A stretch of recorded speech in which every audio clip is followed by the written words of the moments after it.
I am recording a couple videos today. This is the last one, the third one that I'm recording on March 3rd. Um, actually a few days after my birthday, which I have I have a complicated relationship with birthdays, okay? I don't know what it is. There's something dreadfully ironic about the day that I came into existence on this earth also being a day that I just wish I could disappear. So commonly it triggers depression in me. I think it's because childhood stuff comes back, and it's also that dreading of hearing from people that I don't know if I want to hear from and having to stress out about my responses to them. And this year, I went into a bit of a spiral because I have come to understand that I may want to go no contact with a parent. If you want to know more about that or those experiences, you can watch my series I think it's Finding Myself Again. I think it's like the only playlist I have on this channel, so shouldn't be too hard to find. There's 3 videos. But I went through a whole journey there where I, had written a letter to this parent forgiving them, even though they haven't asked for forgiveness. But um because I have come to forgive them throughout my healing process. And it wasn't something that I was trying to do.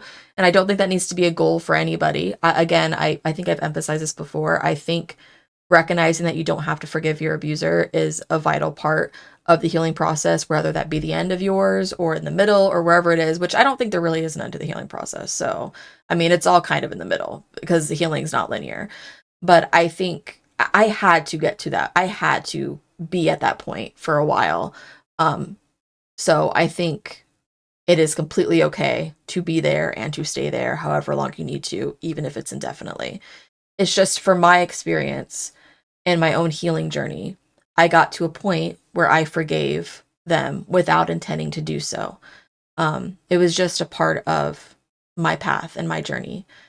But once I got there, I had this urge to send that healing out to my abuser in a way. And I wanted to write this letter, and it was sort of going to be like, I knew it was going to kind of be closure for me and also almost a goodbye because I didn't know how they would respond to it. Honestly, I don't think they would have responded well because, again, this is somebody who gets very defensive. And the only time, the most vulnerable that I've ever seen them in talking about my childhood is when they were drinking, and they could never get to a point where they could ask for forgiveness. I think the closest that we ever got, well, the closest that I've heard that he's gotten is times when I'm not even there. Like I've heard from his current partner about there have been times where he was drinking and he would go on about how much he messed up, but he'd never be able to say what it was. And that's kind of the problem, right? Because you can't take accountability without acknowledging what it is that you did. And he could never do that with me, despite me knowing what he did. Instead, he would resort to, gaslighting and making me feel crazy, which thankfully at this point in my healing and at that point no longer affected me. Um, but it was after my grandmother died, his mother, when I think one of the most vulnerable points, I don't know how we got into the conversation exactly, but we were reminiscing about things, and somehow I think my childhood came up, and he said that he did the best that he could, which is it's not true. And I knew that at the time, but it didn't, again, at the time it didn't. I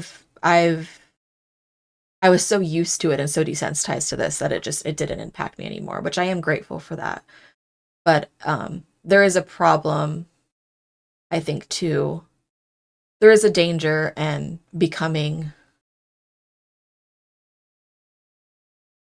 a therapist for your abuser, essentially like trying to help heal them. And I think that's what I was really in danger of doing, which is why this is when my DID system decided to make itself known. And when I figured out that I had alters because they were afraid of this happening and they knew it wasn't a good idea. Because seeing somebody that I love, even somebody who has done such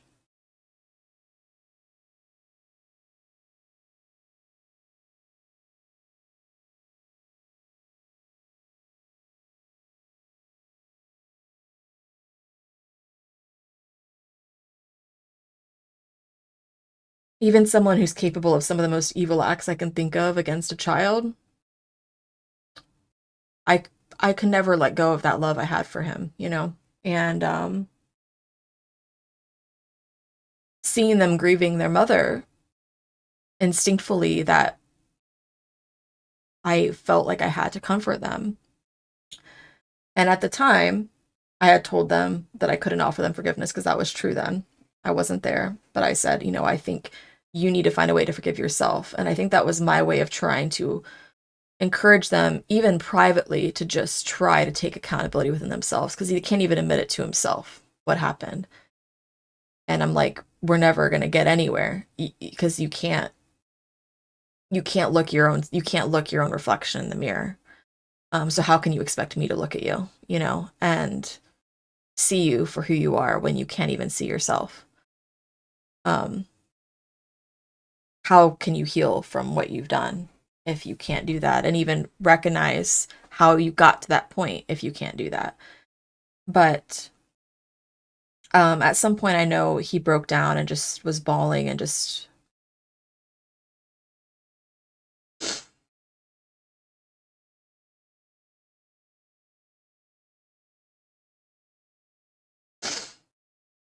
he just told me that he just didn't want me to hate him.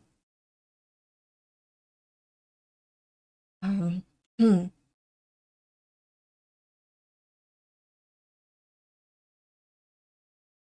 And I told him, you know, I grabbed his hands and I told him that hating him was never the problem, that I could never hate him.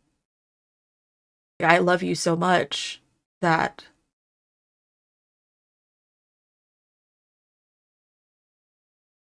I do anything to protect you from what we went through, from what I went through. And I can't do that anymore.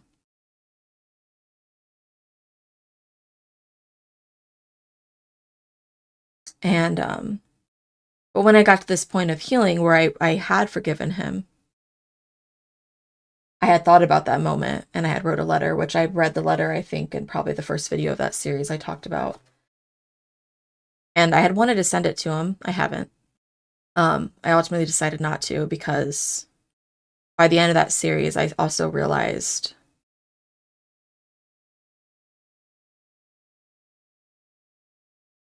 it's not my journey, you know, it's not my place. Like, this isn't a person I can't. I think sometimes forgiving your abuser is just for yourself. You know, there are situations, obviously, where people can do you wrong, and we can have compassion and understanding, and we can forgive, and we can move forward, and we can build relationships and even continue with that relationship when someone is willing to take accountability and actually do the work to change and grow. Um, but this, not only is this not one of those situations, this is also just an extremely dangerous situation for me because the violence that I experienced was so extreme. Um, and this isn't to put, you know, I don't think any abuse should ever be compared. Abuse is abuse, end of. But experiences do matter and they are different and they can be impacted by the type of abuse which you experience. And the type of abuse I experienced was extremely physically and emotionally violent and sadistic. And I think going back through that in that video series, it just sort of helped me remember that and understand that. And it's so, you know, if it was somebody else, if it was somebody else's story and not mine, I would so very clearly be like, you need to stay away from this person. This person is not healthy. You cannot, it doesn't matter. It doesn't matter if they've changed. Like, I don't care. You have to, you got to stay away from them. This is not a safe person to be around. This is not a safe person to talk to. But it's just not that simple when you're in it, you know. It's easy to hate a stranger. It's harder to hate your family member, your brother, your father, your uncle. Um, Nor do I think these people should be hated, because I don't think that's how we prevent or mitigate harm. But it's really easy for people outside of a situation to sort of jump to that. Like, I know I was talking about some recent revelations that I had on Threads, which it's I can't read that to you because I deactivated my social media temporarily because I needed to take a break and get my mental health in check. But there was a Threads thread that I made, speaking about some of my experiences with this parent. And I know there were some replies about, well, one day they're gonna die, and well, where is he at now? Just, and it's like, I know that the intent is to be helpful, but it's just not really. It also feels like a show for some people. Like, it does remind me of a lot of this parent specifically, who they would hear an experience that another child is going through, or an experience that another woman is going through, and it's like, oh, F that guy should be in jail. We should just be executing all of them, anyone that would do this. But it's like, I feel like a lot of abusers say shit like that. And it's just, I just wonder sometimes, I'm like, is this a reflection of your own inner hatred that you hate yourself that much? Because it's just so ironic to me that some of the people who have the most, hold the most, like, hatred and the most, like, vitriolic, violent response to abuse are also abusers. Like, it just feels like there's a bit of projection there. And I saw this with this parent a lot, where I would just sort of be kind of like flabbergasted, because I would just, like, in the moment, just think about all the things that I experienced and that this person put me through. And I'd be like, where do you get off talking? And it's also the way that I think abusers can sometimes just, especially if, like, there's drugs or alcohol involved, like, there may be some memory lapses, but also just the ability to just be in denial of the gravity of what happened, like the fact that this parent did actively participate in sexually abusing me, with their spouse at the time. So, but I think that they don't see it that way. They don't. I think that's a part of why they could never ask me for forgiveness, or never talk to me about what they did, or never say it out loud, because I don't think they could admit to themselves what it was. I think a part of them has to know, but I think the gravity of what it would mean to acknowledge it is so, it would hurt them. Um, so instead of hurting themselves, they'd rather just keep hurting other people and keep hurting me, because that's what's easier. And although, I wish there was another path forward, I've come to a point where I've accepted that this is a door that I need to close for my own health and safety. I just can't have him looming over me anymore, especially when it comes to my healing journey and my writing and opening up about my DID and my experiences. There's a lot. I've grappled with a lot of misplaced guilt for a really long time, because I wasn't just carrying my trauma and my experience from that trauma, but I was, like, also carrying the trauma that it put on my abuser. And I don't even know if I see him clearly, because of how horrible some of the stuff that he did, not just to me, but to other people, to other family members, to his other girlfriends, even his current spouse, although they would never want to admit it, but I know better, because I was there when they called me about about him breaking down a door and putting his hands around their throat and trying to strangle them. So they can deny it all they want. I know better. But, like, just thinking about all the things that I know, and then I started thinking about what I don't know, the things that I haven't witnessed, and also just questioning my own perception of where their guilt and shame is coming from. Like, if it's really a guilt because of what they did, or if it's just an expression of shame because they care more about themselves than they do anybody else, which is, the outward self that they put out there. They definitely come off like a bit of a narcissist. Like, they think they're superior to everyone. So I wonder if these moments of vulnerability are even authentic, or if it's just a further way of manipulating me. because growing up in the household that I grew up in, I had to latch to somebody. I didn't have anybody. So even though all of the abuse I was experiencing was so horrific, there was still a way that my mind sort of measured the horrors out to where one caregiver felt safer than the other. And of course, that was going to end up being my biological parent. But like, I had such a distorted understanding of what safety meant and what safe was. Like, it took me so long to even recognize him as somebody who was abusive, because my baseline for what abuse was so fucking skewed.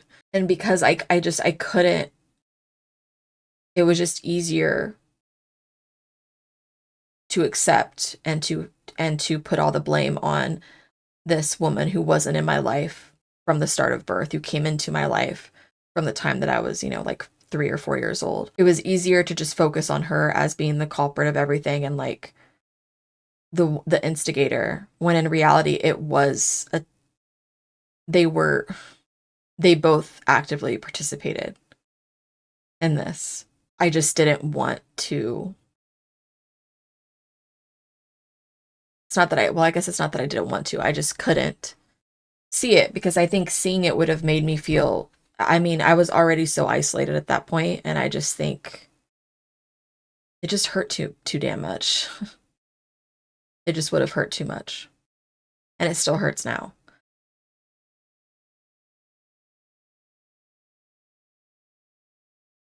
I feel like I had like a bone that didn't mend properly, and I'm like, this whole process of healing has been like me basically re-breaking it, re-breaking the bone and trying to fix it so that it actually heals properly this time. And I think that's kind of where I'm at, and recognizing all of this, which is why they say that healing is not linear. As easier as it would be if it was, it just isn't. But I don't know. As hard as it's been, I'm starting to feel better. Starting to feel more like myself. It's been really hard for me to like find compassion and kindness for myself lately. I just got into a really dark self-loathing place for a while there, which is kind of why I'm taking a break from social media right now. I just felt like I needed to like reset myself. And also, even though I celebrated my birthday with my partner to the extent of which they made me. But I didn't go out or do anything, so I thought today I would get, dressed up and try to appreciate the fact that I made it to 33 years old. Because some days I don't know how I got here. And some days I still don't want to be here, but I am here. And I think that is something to celebrate. Even though some days I will feel empowered and free, and other days the guilt and the grief will be so overwhelming that I feel like I can't get out of bed to go get a glass of water. I think like healing, pain is also multifaceted, in that the grief of losing a relationship,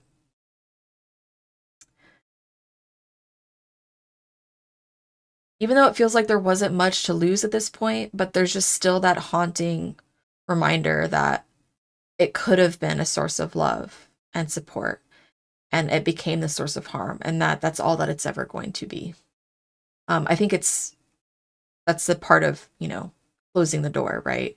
Because it's recognizing that it's not my path, it's not my journey, it's not my job to fix them. And as much as I don't want that to be the end of our story, I think it has to be, but just because it's the end of ours doesn't mean it's the end of his, and it's certainly not the end of mine. And while I do hope they eventually are able to find healing and forgiveness within themselves, I can't be the one to facilitate it. And no survivor should be taking on that role.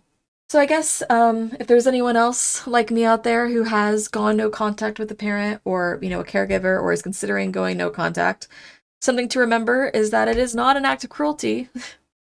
It is an act of survival. It is an act of self-preservation. It is an act of kindness to yourself, a kindness that you were very likely deprived from the person that you were considering going no contact with, or you wouldn't be wanting to go no contact with them, or you wouldn't have already gone no contact with them. You know, it's choosing yourself over the chaos. It's choosing peace over pain.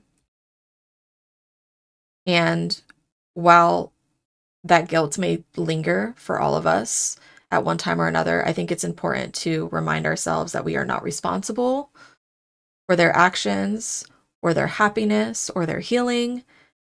We are only responsible for our own well-being, and sometimes that means walking away and closing the door and sealing it shut and putting a padlock on it and throwing away the key. Okay, so this is I Am Real from my book In the Beginning There Was Us, which you can get on Amazon. I am real. I am here. I am you.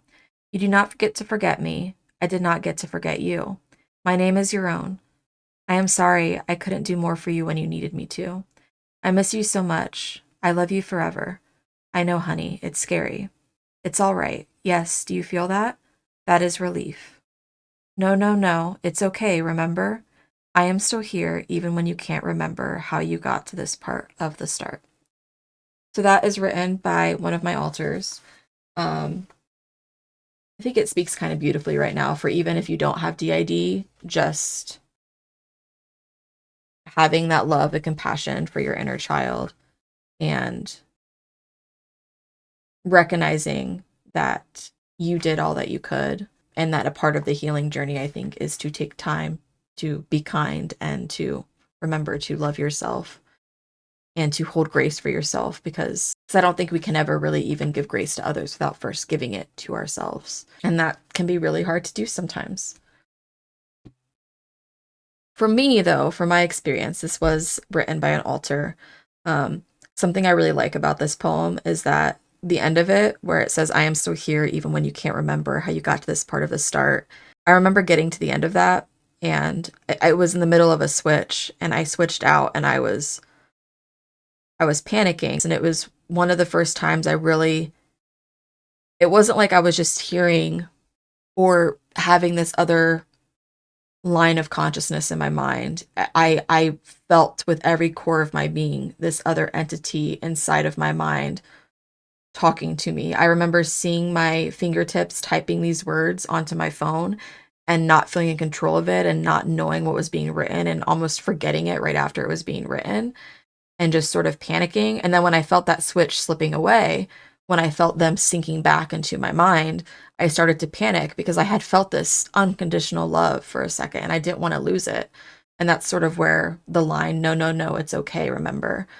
I'm still here even when you can't remember how you got to this part of the start, which is sort of playing onto the fact that I was in the middle of dissociating and the end was the start for me because I had to go back and read what I just wrote and remember it again. And it was also just a beautiful reminder to me that I am capable of having love for myself, clearly, even though that love is fragmented and compartmentalized into these other parallel versions of me that are able to sort of observe me outside of myself. Because I think it is always easier. We do always find it easier to have compassion for others sometimes than we do for ourselves. And I think the same kind of has happened with my system and with my alters, whereas I have a hard time finding grace for myself. But it's nice to know that there are at least parts of me that are capable of doing so, even when I am not. So yeah, that's a poem from my book, In the Beginning There Was Us. And that is it for this video. So until next time, stay safe, be well, and I will catch you in the next one.